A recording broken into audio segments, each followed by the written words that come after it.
welcome to the next episode of Bottom of the Bay. Today we got a guest that is purely out here starting shit. And I mean, she calling everybody out and all. Why you do that, Singular? Man, this intro. Why you do that, Singular? Why you calling people out, man? Why you do that from NorCal? Let's jump right into it. You know what? They take it how they want to take it. You know, I just do me. So I guess what I'm asking is, what do you mean by that? You gave us kind of the short version and touched on it, but there's a reason why you said it. What do you mean by that? I feel like I set a bar for the region, and I feel like I don't want to say push people, but I definitely I know that people see me, and I guess take shit personally.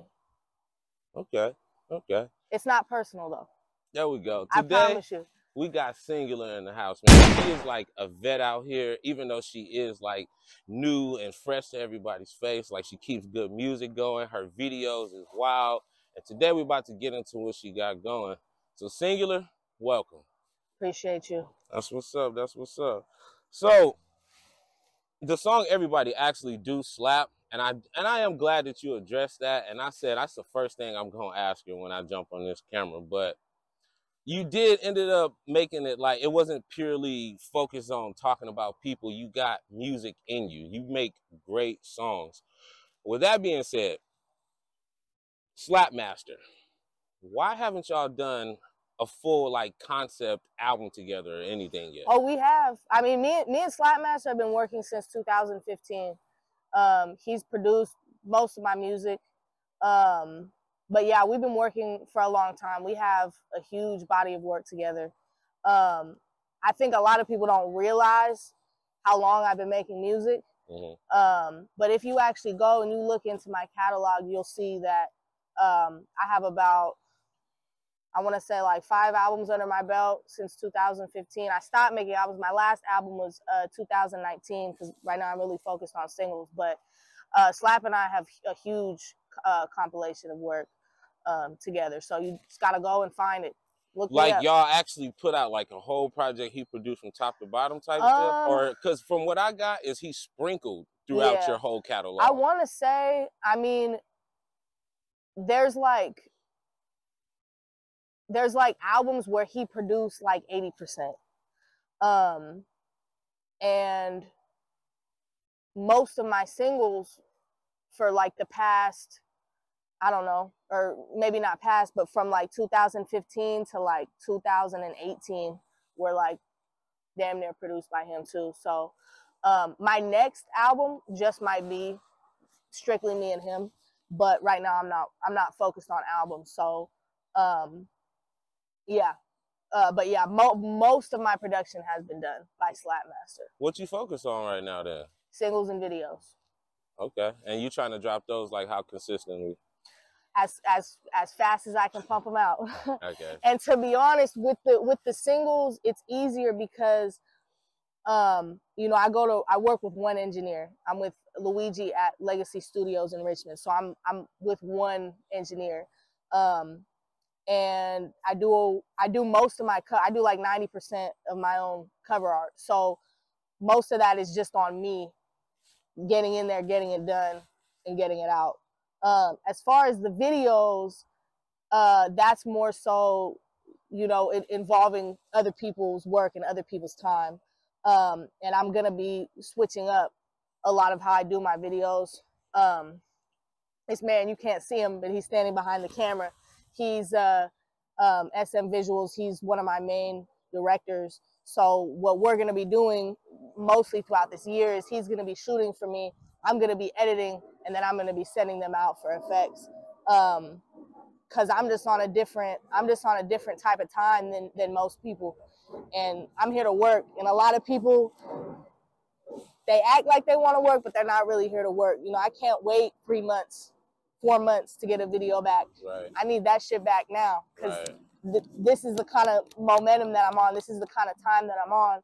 And, you know, I respect everybody in their craft, but, you know, I need people that are gonna show up and make it happen for me. So usually when that's not, you know, when I'm not getting the result that I want, I take it to my own hands to either, you know, do it myself or to switch gears and, you know, move with somebody who's on my level as far as what I'm trying to do.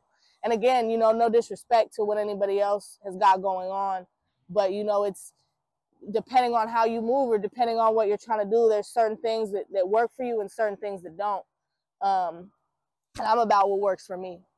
You're a very good MC. Like when I first listened to you, I was like, damn, when I seen it on Thizzler, you were rapping, you have the image and whatnot, and then as it goes on, your lyrics progressively get better, and then you incorporate this animated side. Is that intentional?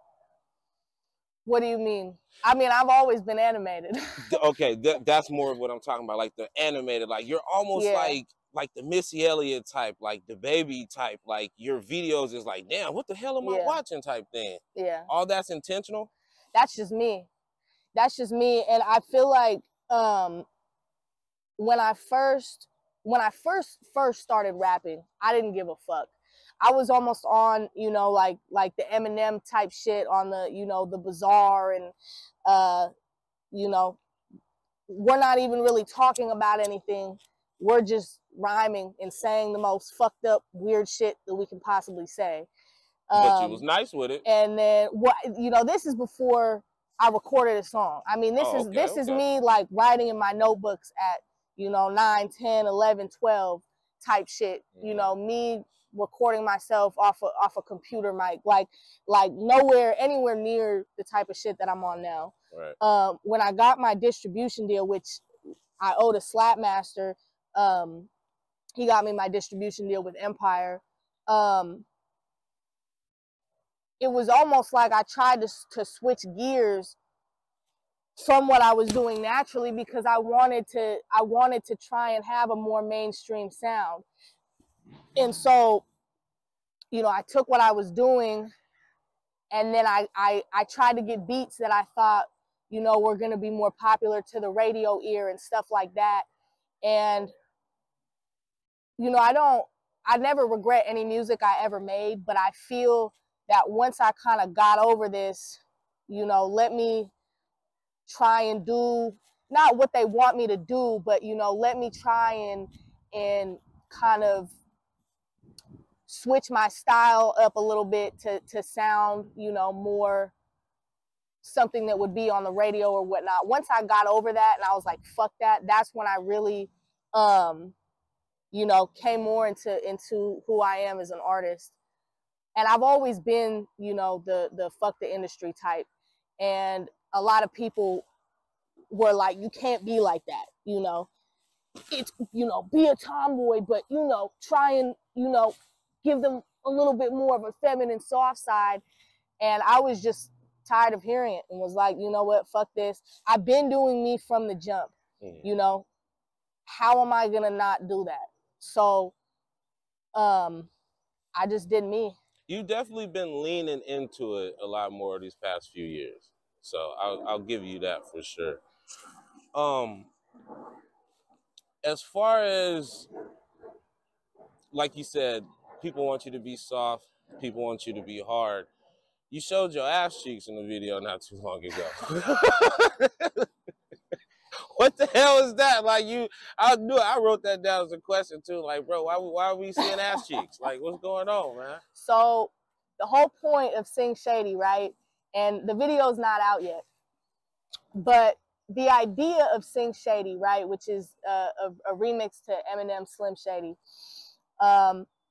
So the concept of the video, which again isn't out, but basically the concept is that I'm on this like American Idol style show where, you know, we're showcasing talent, whatever.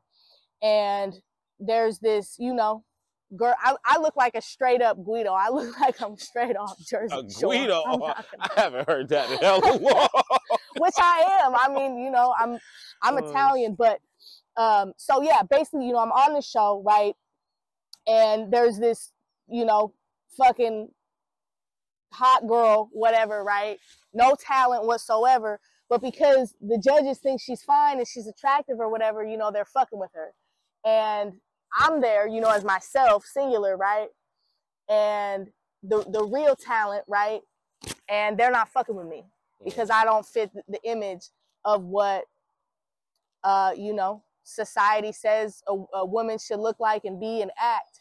And so it was crazy too, because I posted these pictures on my Instagram, right, of me all dolled up, right? Got like 700 likes. A week later, I post a picture of me, you know, as myself doing the thing in the video, like 200, right? So I proved my point right there. You know what I'm saying? I proved my point without even proving my point. That shit was tight, dog. So, I like that, man. So yeah, basically, keep showing your ass. Yeah, forever and ever. But yeah, so basically throughout the video, you know, I'm making fun of this girl, and it might go over some people's heads as me just goofing off, and it to an extent it is just me goofing off. But there's a you know, a deep message behind the video, and I think that a lot of people are gonna see it for what it is and appreciate it, and know that's Sing, you know. What's the name of that song? Sing Shady. All right, cool. I have a question where it doesn't have a wrong or a right answer. How do you feel when you hear in the media that the media is pushing a gay agenda? Oh, man. So I think that ultimately the media and the corporations that run America are always going to push what they think is going to put the most money in their pocket, right? So, you know, back in the day when you know, big tobacco was trying to make smoking popular, right? Smoking isn't, you know, smoking tobacco isn't popular anymore, right? They're not going to push stuff like that. You know, commercials back when, you know, when cigarettes were popping, right? In all these commercials, you'd have people smoking cigarettes. It looks cool. It's the thing to do. Yep. On posters and all kind of stuff. When you talk about a gay agenda, do I think that there's this agenda somehow in the world to turn people gay, to influence children to be gay? No. And if it was, it certainly would not come from the LGBTQ community. It sounds more like I feel like you're saying they're exploiting it. Absolutely, they are 100%. That's so. And most of these companies, you know, 50 years ago, were anti-gay because it wasn't a thing to be. So now that society has become more open to these things, these companies are now jumping on it because they think that they're going to attract to these generations that are now having the freedom to be who they are. So not only are they exploiting us, but they're creating this narrative that we are somehow here to create this agenda. And it's bullshit. 100% bullshit. You cannot turn somebody gay. You are either gay or you are not. I knew I was gay when I was 10 years old. I had never experienced anything gay. I didn't even know what gay was. I didn't know. I wasn't around. I was only around heterosexual couples. I had no exposure to any type of homosexuality. And I knew that I felt a certain way towards women when I was 10 years old that was different. Mm-hmm. And to be honest, saying that it's different isn't, because, you know, everybody loves in their own way. Everybody feels in their own way. The idea that, you know, pedophilia is mixed in with the gay community is absolutely absurd. Absolutely absurd to me. You know, look at what the church has been doing to kids for thousands of years, and then come to me and tell me that. It's insane to me. You know, it's like, yeah, it's bullshit for sure. And you know, I think we live in a world where today, you know, everybody wants to feel validated. Everybody wants to feel like their way is the right way. And so, you know, you constantly see people in real life and online mostly, you know, spending their time and you know, spending their days trying to convince people, you know, otherwise, trying to convince people that their way is right. And I think that ultimately, you know, everybody deserves to live how they want to live. If you're not hurting anybody, if you're, you know, living your truth, you deserve to live in that truth. If you don't like homosexuality, you don't believe in it, you don't like me because I'm gay, that's fine. That's totally cool with me. I'm not going to go out of my way to convince you otherwise. Why am I going to leave my world of peace to go into your world of confusion and hate and whatever the fuck? You know what I'm saying? And so, yeah, there is no agenda from the gay community. Where you got to realize, you know, it was periods in history, you know, because they say, well, why is everybody gay now? Why nobody was gay? Because they couldn't be openly gay. They would get killed. They would get, you know, so we live in a time now that's more open. And so that's why you're seeing more people coming out, because they feel safe and, or safer. And yeah, so, you know, these capitalists, we live in a capitalist economy, you know, they're capitalizing off it. I mean, Colgate and their fucking rainbow toothpaste, and I'm not for it. You know, and I'm not for it. I never really thought about it like that. You worded it very well. Like, and looking at it like that, you know the history of capitalizing off of shit. They run it into the ground, exploit it, then they try to turn them into the enemy, and like, yep, it's whatever's gonna line their pockets. And when it comes to the kids, you need to leave the kids alone. Gay, straight, stop sexualizing these kids and let them be kids. Let them be kids. We're gonna dig deeper into that one day. But for the next question is, what's something that you could add to what you do to improve or go to the next level? Make more money. You need more money. Besides money, because that's usually the obvious answer. And maybe I should reword my question. No, I got you. There you go. Definitely traveling more out of the Bay Area. Places that are popping, you know, I mean, the South, the East Coast, of course. And I mean, right now, like Britain, London, England, UK rap is popping right now. Like that's one of the, you know, what is that dude, Central C? Like England, I guess England drill, I don't know, London drill. Yeah, that London, that shit is New popular York stole right now. that shit from London too. Yeah, that, you know, big hip hop movement out there. Japan too. I mean, Japan is big on hip hop.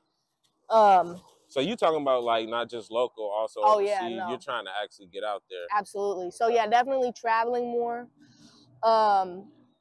I wasn't as consistent for the past, I'd say like 2.5 years. I've been more. I've always been consistent, but I'm like, I've taken it to another level of consistency.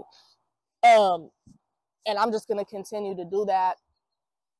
I think every day, the more I write, the more I record every day, I get better. Just continuing to hone my craft. But yeah, I'd say definitely traveling a lot more. I think that a lot of people, I mean, there's so many local rappers in every section where you go, all over the world. And I think that people get, you know, so hung up with like being the best rapper in their section, being the favorite rapper in their neighborhood. And you have to think bigger than that. You have to think globally. If you want to be on the level that you say you want to be on, you have to do things to get to that level. And so I think that the biggest difference, and I know I'm not tripping because I've heard people say it before, you know, the thing that separates me from the rest is that I'm not a rapper, I'm an artist. And what you see mostly is a bunch of rappers. I'm not a rapper, I'm an artist. And that's what has set me apart, and that's what will continue to set me apart. All right. That about wraps this interview up for Bottom of the Bay. You want to give everybody your social so they know where to find you at? Yep. I'm on TikTok and Instagram at Singism. That's SINGIZM. That's right. Shout out Bottom of the Bay. That's right. And I just wanted to say this. I love that you consume with music and like everything about you is music, but you are an artist that's bigger than that to me. Like, to me, you're a star. Like, I feel like you need to go test your hand in acting or somehow. Like, go get on the radio. You have a voice. You can jump in and out of character and stuff like that. You have a look that's like, man, take this shit to the moon. Wait till I start this country music. See what I'm saying? Like, and then you have everything to offer. Wait for it. You're a star, man, so don't stop, man. I know this shit gets hard. You're very consistent. You're running laps around people. And until next time, peace. Appreciate you. They can't see the elephant in the room, stuck in the bottom of the bay with no life jacket.